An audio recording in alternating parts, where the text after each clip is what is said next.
Welcome to Up Close and Personal. I'm Scott Sexsmith. He played 17 years in the National Hockey League before becoming one of the leading analysts of the game and a mainstay on Hockey Night in Canada. Today we welcome to the show Kelly Hrudey. Kelly, welcome to Up Close and Personal. It's great to have you here today. Yeah, thanks for the invite, Scott. Looking forward to our chat. Lots to cover. Obviously, your amazing career that saw you play in New York, LA, and San Jose. Of course, your time at Hockey Night in Canada, and I also want to focus on the great work that you and your family are doing where mental health is concerned. So, drafted in 1980 by the New York Islanders, I'd like to start, Kelly, by asking who was a hero to you growing up, or who inspired or mentored you where the game was concerned? Oh, man.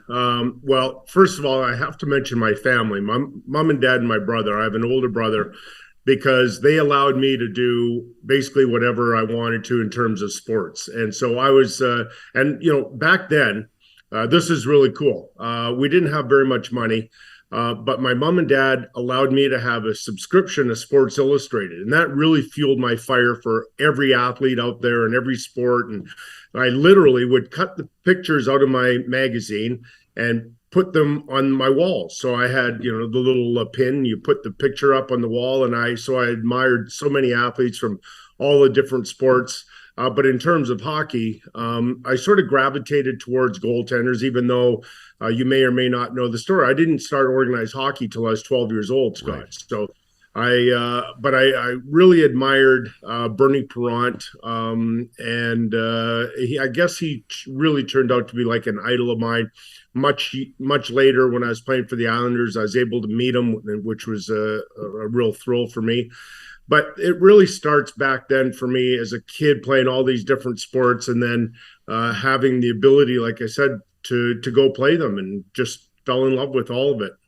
Now, did you always want to be a goaltender, or what drew you to that position? All right. So when I was 11, I went to my mom and dad and I asked them if I could join the organized hockey in our community. And they gave me great advice. Even though my parents weren't really athletes, or we weren't from an athletic family, they recognized one thing quickly, and that was, no, Kelly, you need to go learn how to skate for a year. And so that's what I did. Right after school, Scott, I'd run over to the rink and play shinny with everybody and, learn all the things about my edges and all these things to become a better skater. And so the following years, when I did join a team in September, I went to my first ever so-called training camp.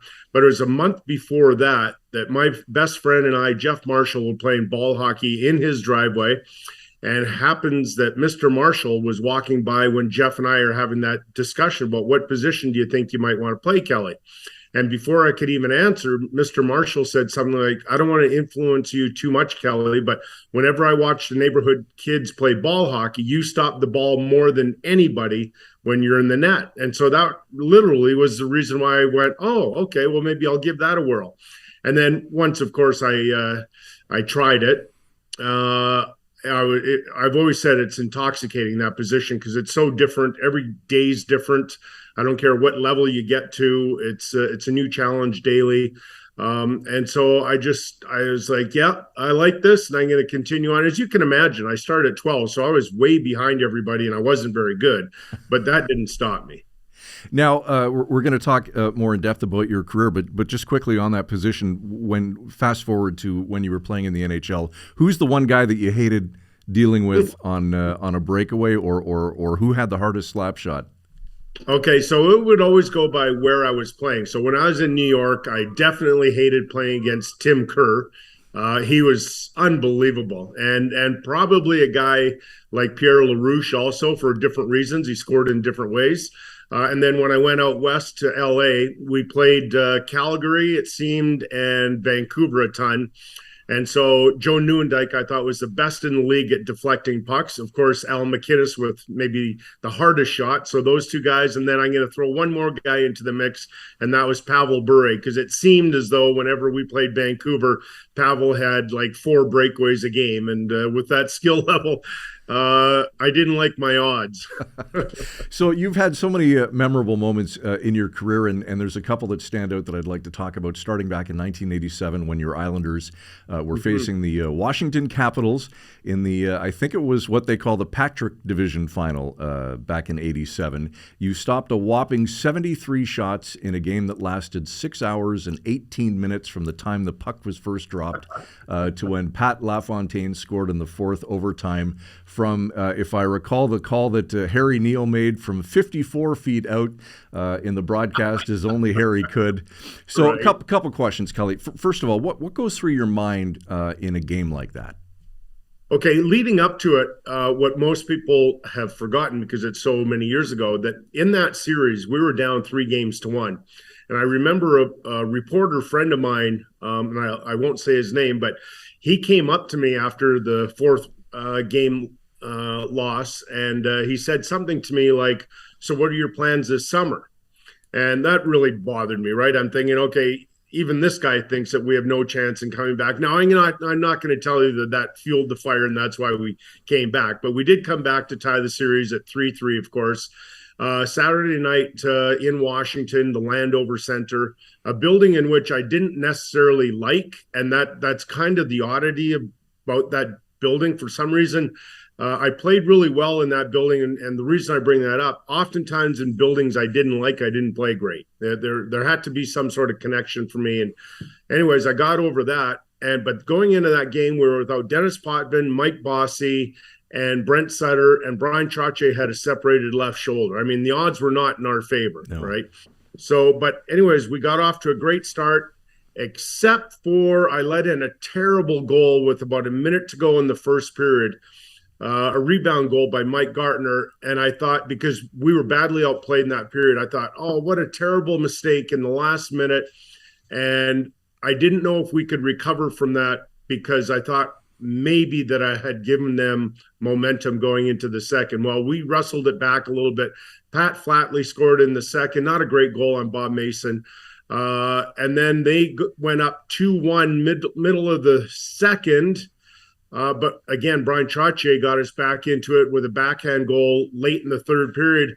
And I bring all that up because it's important in my head anyways, because as the game was going on, I felt the pressure sort of going away. You know, I had a really strong regulation. Bob Mason was amazing in overtime.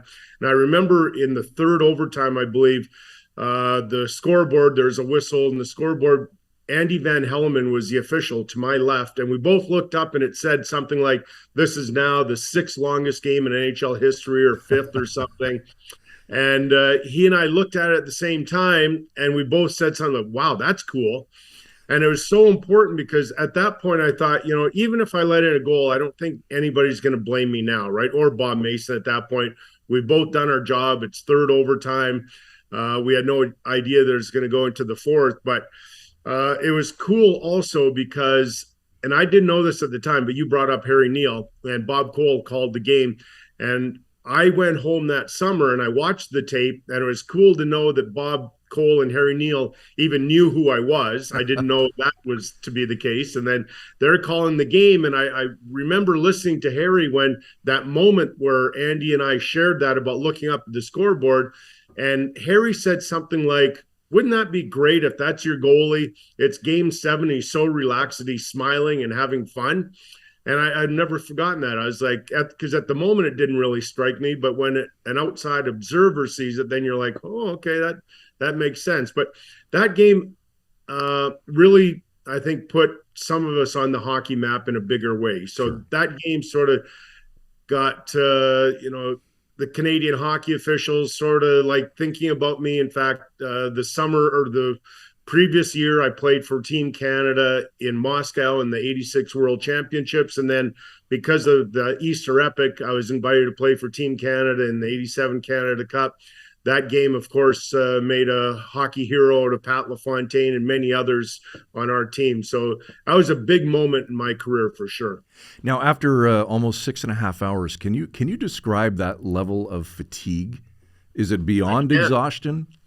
Yeah, it was, and I can, and I'll give you, I'll paint a picture for you just how dehydrated and exhausted I was. So the game ended at 4 minutes to 2. And so we have the handshake, and I did a little bit of media. I got into the dressing room. I'm going to guess somewhere around 2:12 or 2:15 in the morning. And I remember taking off my equipment. And when I unlaced my skates and took my skates off, this is not an exaggeration, I was so dehydrated that my toes immediately curled under. Wow. That is how badly I was suffering from dehydration. So what did I do, Scott, to hydrate quickly? Grabbed a cold beer. Two cold beers. Two cold beers have never gone quicker to my head. I can guarantee you that. Now, do you jump into an ice bath after something like that, or is it just a shower and away you go? Just a shower and away you go. We were the visiting team, so Right. we had none of those facilities available to us. And by the way, it turned out to be a terrible travel day. So, as I just said, it was 2:15 or so in the morning when we got to the dressing room. By the time we undressed, showered, and all that, I want to say we're probably leaving the arena around 3 in the morning. And that's Sunday morning, right? So Monday night, we're playing in Philadelphia. And we had we usually bus from Long Island to Philadelphia. So we flew home from Washington to New York. We were fogged out. I don't think I got home. It's not a long flight, of course. I don't think I got home till 9 or 10 in the morning. Wow. And foolishly, now looking back, I wouldn't have agreed to this, but I did an interview in my backyard around 1 or 2 in the afternoon before going back to our rink to catch the bus to go to Philadelphia. And so I was exhausted. Thomas Janssen and I, a good friend, he was a defenseman on our team. I remember he and I went out for Chinese food Sunday night in Philadelphia.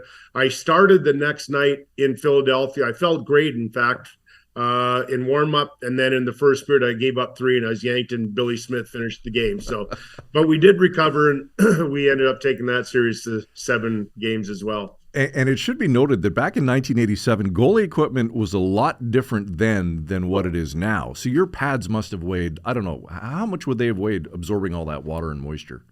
Oh, boy.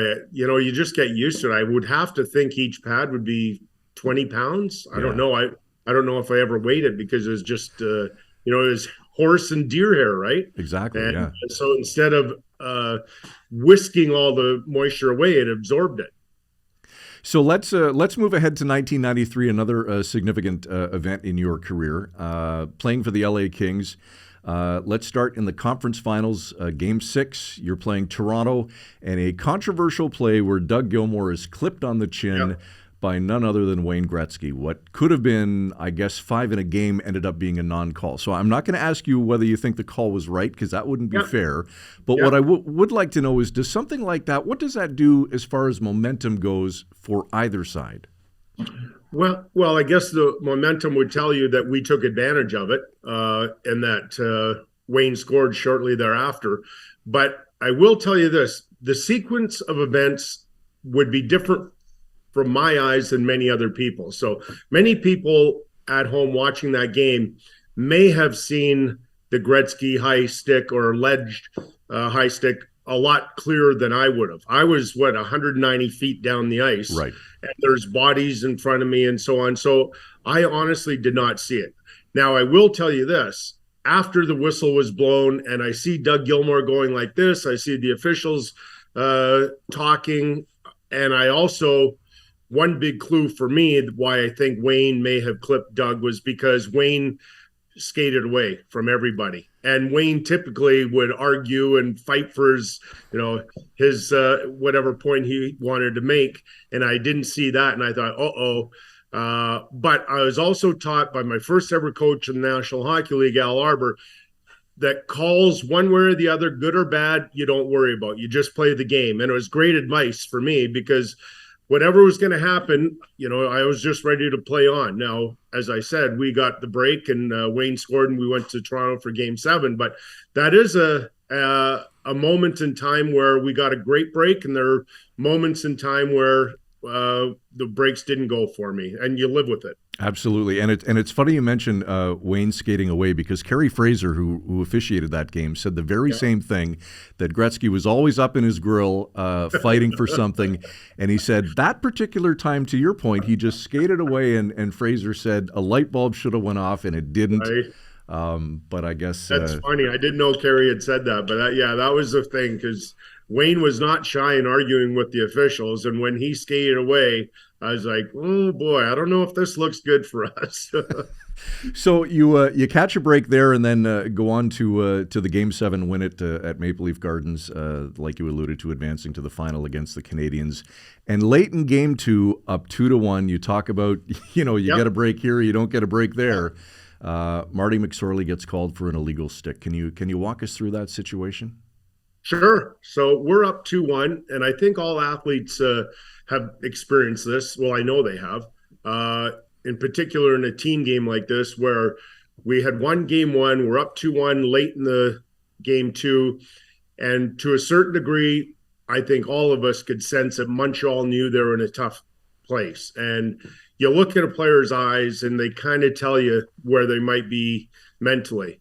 And so I really thought that we were in favor in that department. Now, when the whistle was blown and Jacques Demers asked Kerry Fraser to come over, and I didn't know what the conversation was, but I clued in rather quickly, and it was going to be a measurement of a stick. And I thought, fantastic, because I don't know if you're aware of this, Scott, but for ballpark 2 periods of every game, I used an illegal stick. Yes. And at some point, usually going into the third, I'd change to a legal stick. Maybe halfway through the second, if my spidey senses told me something was up. But so, and I would try and bait the other teams. I'd leave the illegal goalie sticks after the morning skate in the garbage pail, or leave them on the bench or something, wishing that some trainer may pick up my stick and go to the head coach. Look, Hrudey's using an illegal stick. Yet I used a felt marker, and I put a little mark on my stick where only I knew, and that would indicate that it's a legal stick. All right. So now we're about 2 minutes left in the third period, and Kerry Fraser starts to make his way towards our end. And clearly I am thinking, yes, he's coming to take my stick for a measurement. And of course it's legal. And so they'll be called for a penalty, and we'll get a power play with 2 minutes to go in the third. To my surprise, he went directly to Marty McSorley, and we know the story there. It was illegal. That led to the goal by Eric Desjardins. And then, of course, Desjardins scored a hat trick early in the overtime, a minute in or so. And I knew we were in trouble in the intermission because, that was not a good dressing room to be in at that point. There was a lot of arguing, discussions, fighting, all this stuff. And I knew we'd be pretty darn lucky to get out of that overtime unscathed. Now, I'm on record as saying this. I do believe that was the reason we lost Game 2, the illegal stick, but that's not the reason we lost the series. We lost the series because we lost 3 consecutive games in overtime. And if you do that, you're not going to have much success, or you probably wouldn't. Yeah, and the series that Desjardins had was just off the charts. And John Leclerc. Yes, yeah, absolutely. So Montreal goes on to win the Cup that year. How hard is it, Kelly, to be that close to have it slip away? And I know that there's a saying in sports that winning doesn't feel as good as losing feels bad. Would you agree with that? 100%. And I can't remember the hockey player I just saw recently being interviewed about the very same thing. And it's still my worst ever hockey memory. And you would think, being in the Stanley Cup final and being that close, that, you might get some enjoyment out of that, but I don't at all. It's not something that haunts me, and I don't think about it on a regular basis. But when I do think about it, or I see the games, some of those retro games, or it's hard for me to watch. I've never really watched all 5 games, maybe just snippets, and it's just really hard to get over. Let's talk about the shift from playing the game to covering the game, which you started in the latter part of your playing days when not in the playoffs, then joined full-time when you retired. Was being an analyst or part of coverage always something that was part of the plan for you post-playing? Yes, early on when I was playing for the Islanders, that's when it sort of clicked in a little bit, Scott, that I might want to attempt at being a broadcaster when my playing days were over. And here's kind of how my brain thinks. So I always loved watching lots of hockey. And so I would watch games on nights off. And I really loved watching MSG because I thought they had a great broadcast. There was Sam Rosen, John Davidson, and I thought they were incredible broadcasters. And they had a great intermission show. And so I watched that. And not only did I watch the games themselves, but I really paid attention to the intermission interviews. And now, remember, Scott, back then, those interviews weren't those 30-second ones that we have in today's game. Those were sit-down interviews, which would last, 5 to 7 minutes. Right. So you could really get to know a player in those interviews, and the interviewers that really dug in deep, and the player would give great answers. And I thought, that's what I want to do. I want to give more thoughtful answers than some of the guys being interviewed. And so I thought I tried that, and I think I separated myself. Anyways, so when I was traded to Los Angeles, again, we had a great broadcast team there, but one interview, I think, tipped the scales in my favor.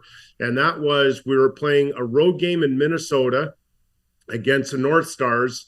And the station, it's called KTLA in Los Angeles, and it's really popular station, Southern Cal.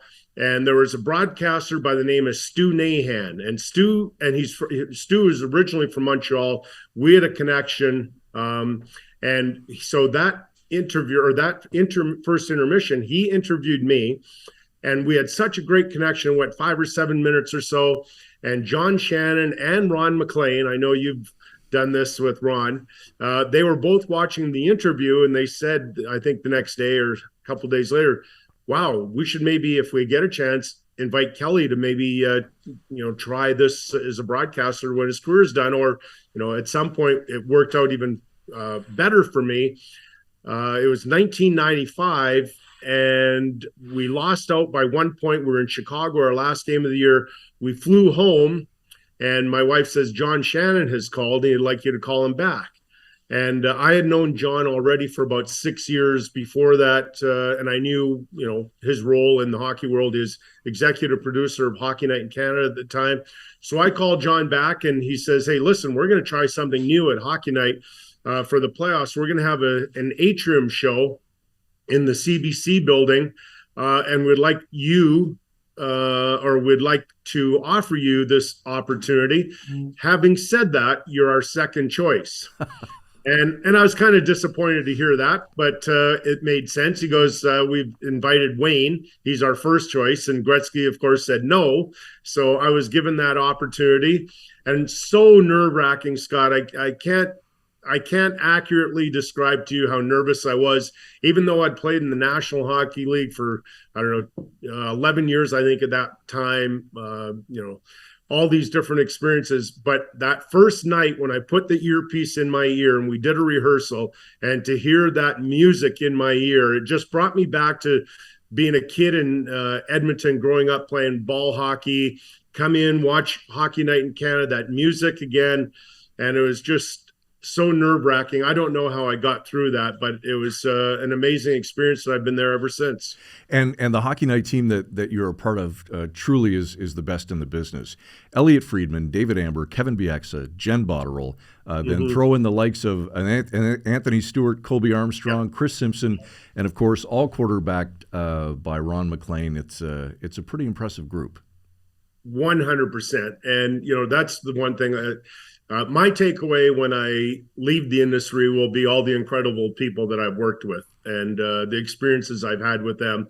Some of my favorite memories would be, Scott, away from on camera. It would be all of our experiences together on the road somewhere, having our dinners. Yeah. And those are memorable, right? And some of the discussions, some of the arguments, some of these things that people don't see behind the scenes. But man, it's just been an incredible run. Now, you're based in Calgary, Kelly. The studio, like you said, is in Toronto, so you likely win the award for the longest commute to work. But what does a typical week look like for you? Okay, so I also do the Flames TV. Right. So I'm the color analyst for a number of the Flames broadcasts. And so, yeah, so as an example,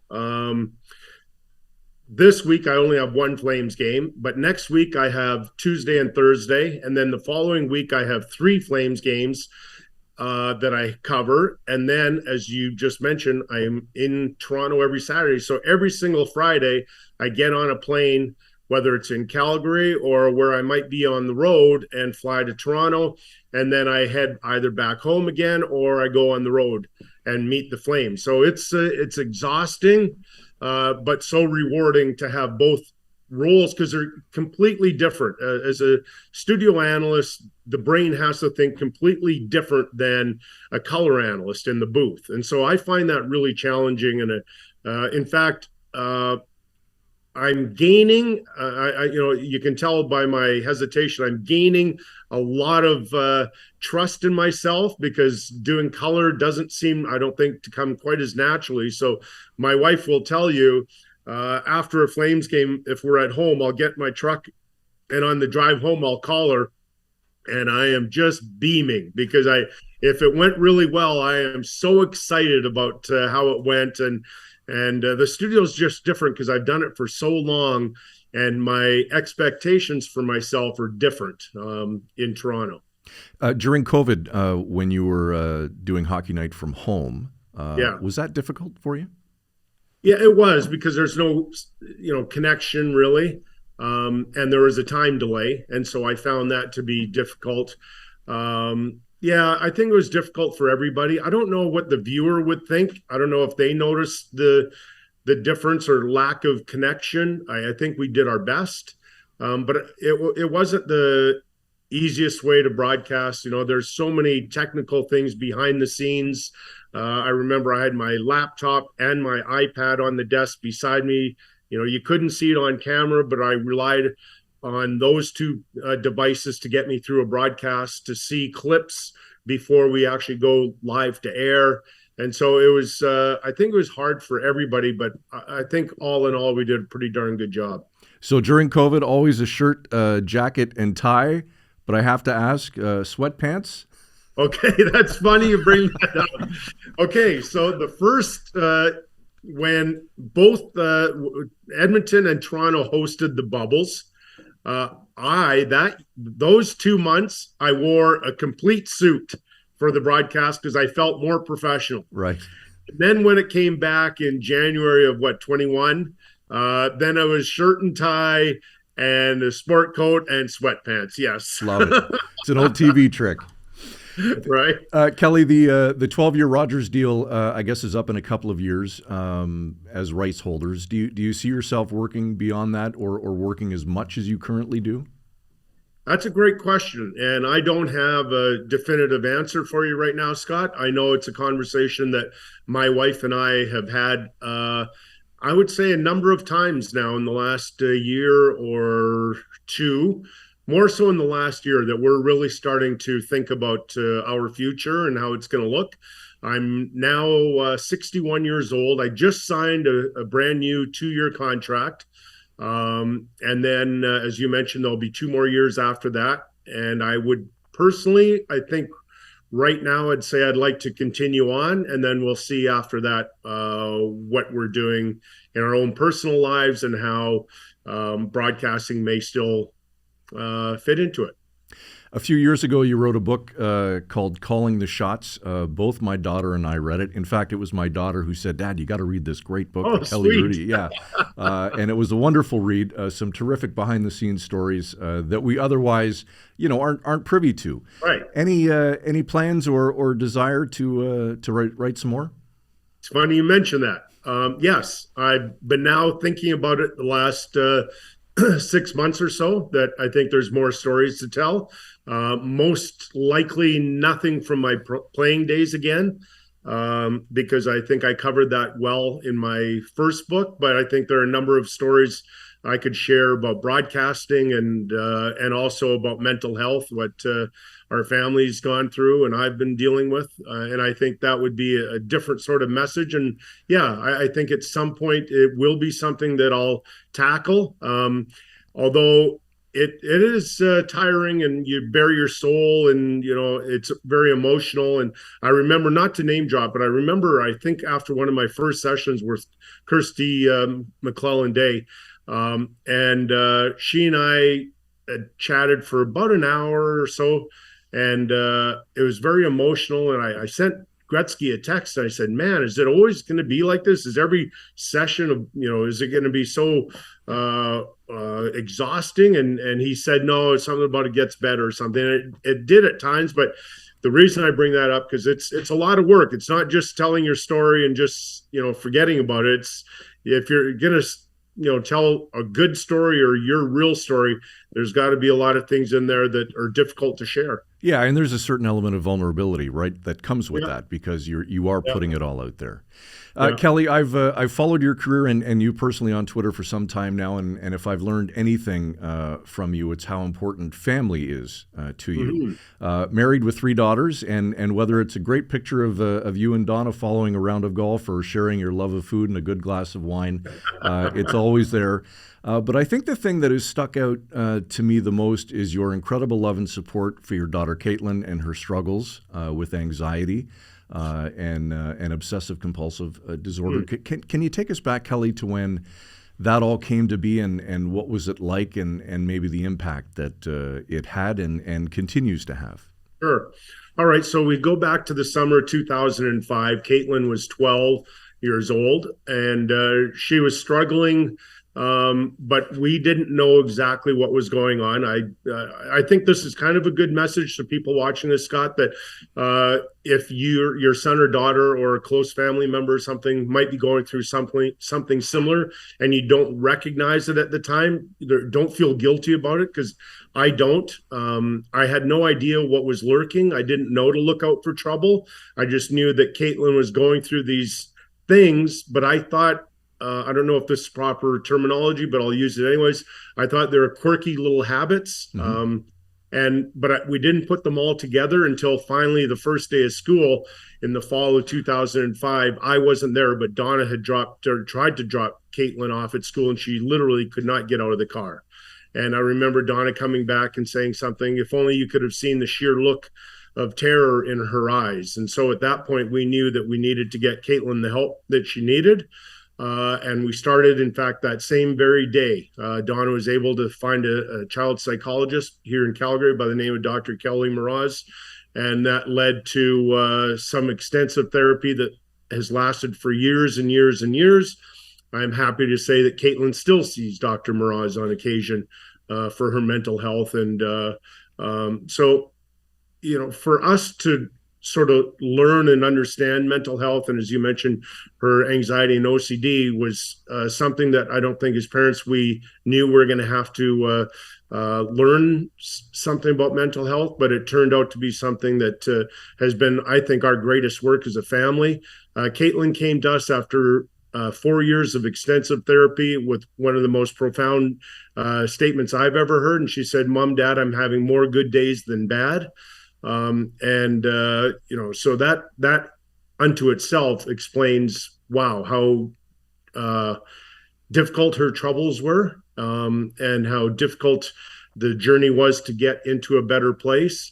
We learned about breathing and how important that is. I still do breathing for my own mental health. And anyways, so it was Caitlin really that gave me the strength to fight through what I've gone through in the last little while. But it was in 2013 in the spring. Caitlin had a terrible experience in the fall of 2012. She was going to move away from home and go to Kelowna to UBCO, and that turned out to be a failure after a month, and she had to come home, and she was thoroughly embarrassed and disappointed and feeling all these sorts of things, wondering why she couldn't get through it, why all her thoughts came back that were haunting her and making life difficult for her. But she went to see Dr. Mraz again, and what kind of surprised us rather quickly, I'd say, maybe not her words, but mine, she was able to get to a better place again. And it was suggested to me by one of our publicists at the CBC at the time that he knew about our family story and Caitlin, and he suggested that maybe we go public with it. So I brought that up to Caitlin. I kind of wondered if it's maybe too soon, Scott, but she thought it would be okay. And so the publicist made contact with Joe O'Connor at the National Post and Lauren LaRose at Canadian Press, and they both did beautiful articles on Caitlin and caught her spirit or captured her spirit beautifully about how she was going through all this. And I was really worried about social media. Now, back in summer or spring of 2013, social media wasn't as prevalent, and certainly Twitter wasn't quite the same as it is today. But I was worried about all the negative backlash and the haters and all that. And much to my surprise, Scott, she received nothing but love. And that was a really great message. And that's kind of our message now to everybody, that if you are thinking and maybe sharing, which I don't recommend for everybody, sharing your story isn't for everybody. But if you are able to, I think you'll find a really loving community that, it's heartwarming to see all the love and support that she's felt. You mentioned the article in the National Post. I'd like to read one of your quotes from that article. Caitlin has got such great strength. You go on to say, I've met superstars, celebrities, all these people in my life, but what Caitlin has accomplished and what she's gone through in her life to get to where she is, it's been a long road, and I'm just so proud of her. Just so proud. Yeah. What do you think, Kelly, when you hear that? Well, wow, I could tear up, but I won't. Just how hard she's had to fight, and all people that have gone through things like what Kate's gone through, that it's not an easy journey. But as Caitlin says often, she's going to have a great life. Maybe it looks different than she thought it might, but she's been given the tools, and she has the tools to have a wonderful life, still with these challenges daily. Now, I can't remember in that article. Yeah, I do remember.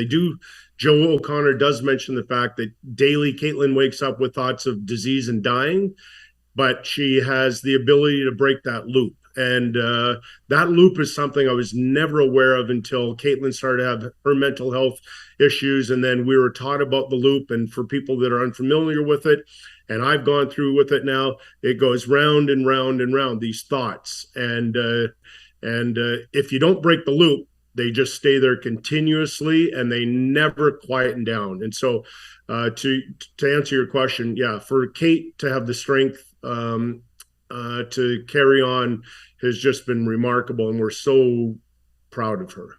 I think sometimes, Kelly, and correct me if I'm wrong, that we're lucky through bad can sometimes come some good, and more good days, I think, is a great example of that.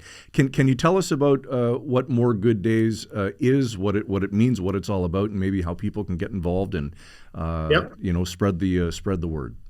Sure. So like I said, when she was 16, she came to us and said, Mom and Dad, I'm having more good days than bad.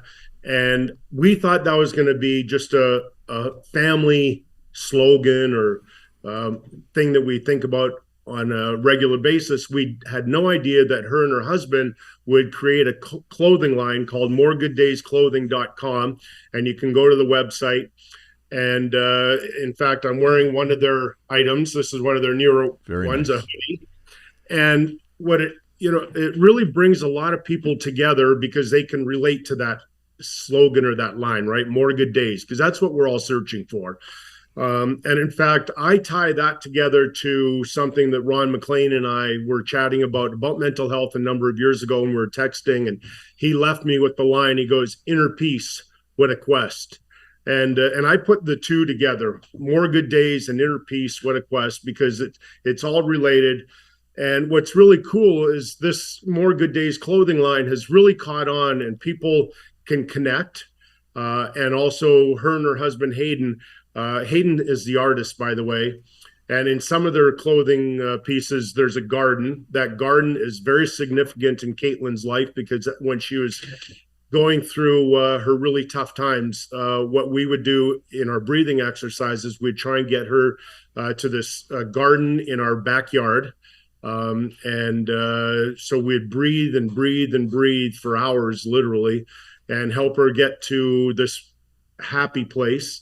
And so that is depicted in some of the clothing artwork.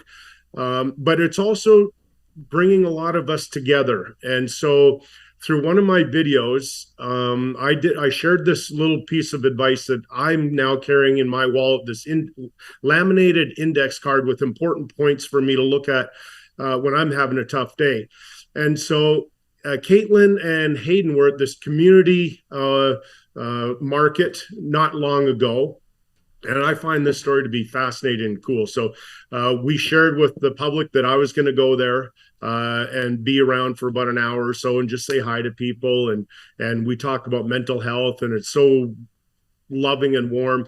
And this one guy, a complete stranger, came up to me and without saying anything, and he opened his wallet and showed me his index card and read everything on it about what he goes through. So I thought, isn't this cool? So two strangers, two grown men, never met each other. He's sharing with me something important. So we hugged, and it was really cool. And so that's kind of my overall message with More Good Days, how it's bringing all of us together. And I think all of us can relate, because I know I'm going to go on for a little bit here, but the Canadian Mental Health Association will tell us that 1 in 5 Canadians are affected.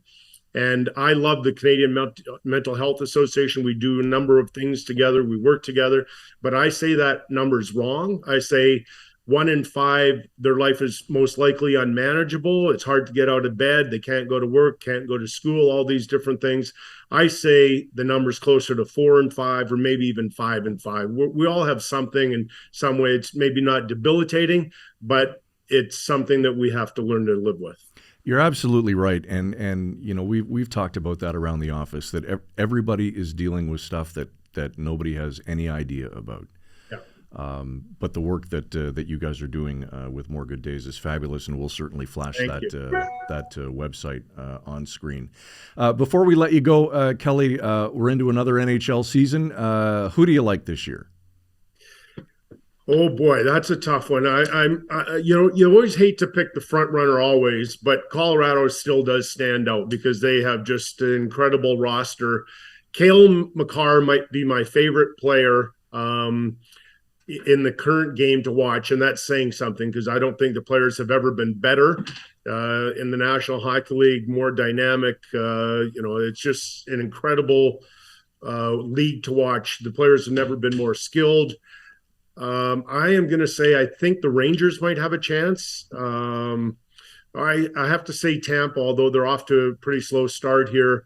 I think Calgary, they have a chance. They're a really, really good team.